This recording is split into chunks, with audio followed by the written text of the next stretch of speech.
ಕಲಬುರಗಿ ಜಿಲ್ಲೆ ಒಂದರಲ್ಲೇ 153 ಮಂದಿ, 154 ಜನ, 154 ಜನ ನಮಗೆ ಆ ಡಿವಿಷನ್ ಅಲ್ಲೇ ಇದ್ದಾರೆ ಅಂತ ಗೊತ್ತಾಗಿದೆ. ಅಂದ್ರೆ ನಾರ್ತ್ ಕರ್ನಾಟಕದಲ್ಲಿ ಹೆಚ್ಚು ಜನರು ಈ ಇದರಲ್ಲಿ ಸಿಗಾಕೊಂಡಿದ್ದಾರೆ ಅಂತ ನಮ್ಗೆ ಸುದ್ದಿ ಇದೆ. ಸುಮಾರು ಬಹುಶಃ ಪೂರ್ತಿ ಇನ್ನರ್ಧ ಲಿಸ್ಟ್ ಏನಾದ್ರು ಹೊರಗಡೆ ಬಂದ್ರೆ ಇನ್ನೂ ಅರ್ಧ ಜನ ಆ ಕಡೆ ಬರಬಹುದು ಅಂತ ಸುದ್ದಿ ಇದೆ ಸರ್. ತುಂಬಾ ಲೀಸ್ಟ್ ಅಂದ್ರೆ ನಮ್ಮ ಬೆಂಗಳೂರು ಡಿವಿಷನ್ ಬಹಳ ಕಡಿಮೆ ಇರೋದು ಬೆಂಗಳೂರು ಡಿವಿಷನ್ ಇದೆ, ಬಟ್ ಹೈಯೆಸ್ಟ್ ಇರೋದು ನಾರ್ತ್ ಕರ್ನಾಟಕ. ಅದರಲ್ಲಿ ನಿಮಗೆ ನೋಡ್ಬೋದು ನೀವು, ಸಬ್ಜೆಕ್ಟ್ ವೈಸ್ ಇದೆ ಇದರಲ್ಲಿ.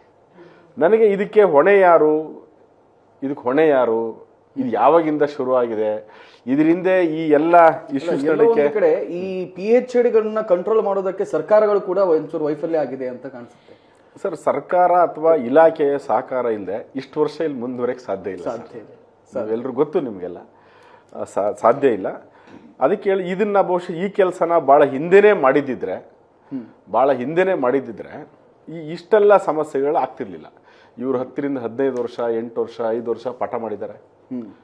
ಇವ್ರು ಪಾಠ ಕೇಳಿದ್ದಾರೆ, ತುಂಬಾ ಜನ ಎಕ್ಸಾಮ್ ಬರ್ದವ್ರೆ, ಅವರು ಕೂಡ ಈಗ ಮೇಸ್ಟ್ರಾಗಿದ್ದಾರೆ, ಬೇರೆ ಬೇರೆ ಇಲಾಖೆಗಳಲ್ಲಿ ಕೆಲಸ ಮಾಡ್ತಿದ್ದಾರೆ. ಈಗ ಇದೆಲ್ಲವೂ ಗೊತ್ತಾಗಿದೆ.